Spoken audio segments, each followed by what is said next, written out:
Welcome back to Helen Cohen Productions. I'm Joe Kellen, and I just got back from seeing the Maltese Falcon in theaters.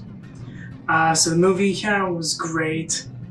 It was one of those old school noir mystery movies that came out in 1941. The version I saw in the theater was the 80th anniversary for it. To be honest, the movie kind of reminded me of the Thin Man film series, where it's about a detective solving murder cases and all that. But the story was great. It doesn't really waste any time. It jumps right into what the main plot is all about, where this one woman, I believe her name was Shaughnessy in the film.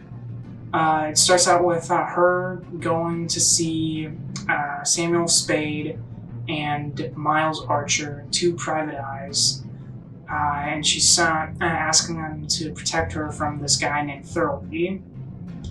But what really gets the ball rolling is not even a couple minutes later, Archer gets killed, and Spade is trying to figure out who did it.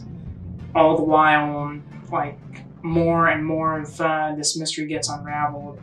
That all of this was about acquiring a very valuable falcon statuette. The entire story was great. The characters of Samuel Spade and the main villain, Caspar Gutman, they were played by phenomenal actors of Humphrey Bogart and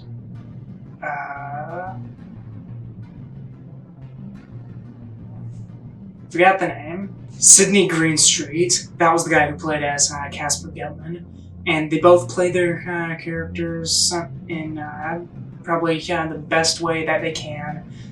These were great roles for them before they both went on to co-star in Casablanca. And it was a really great noir detective film overall. Even the other characters of Joe Cairo and Wilmer, even Spade's secretary, Effie, they all play their characters very well for what the movie demands of them. Being a detective noir film, there's not too much action. Although when it does happen, it is a little bit surprising, mostly because I didn't really expect it to have action at all. But there are a few times where someone is punched in the face, or just someone gets kicked while they're down. And that actually made me jump a little bit by just how sudden it was. But other than that, the ending was also pretty interesting, where technically the main villain of Gutman, he goes off to Istanbul because once they actually acquire the Maltese Falcon, it's revealed that it's just a fake.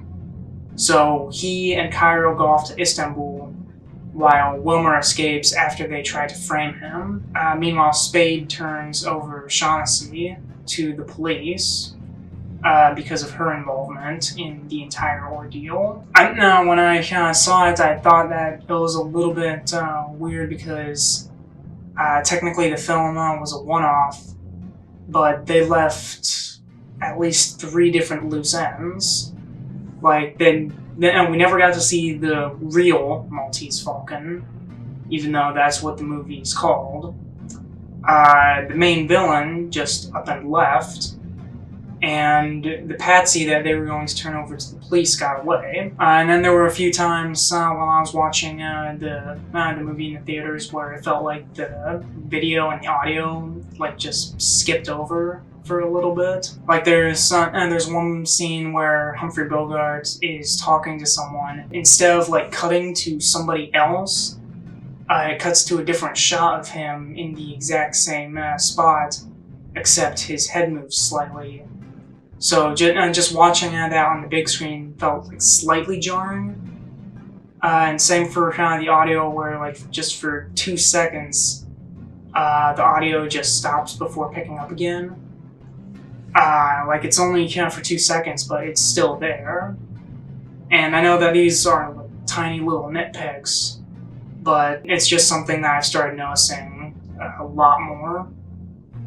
And then there's two other bigger instances that I remember where Shaughnessy and Spade go over to hug each other, and like they're already hugging, but then it cuts to a shot where their dialogue was unbroken, but they're now at arm's length, and it never actually showed that.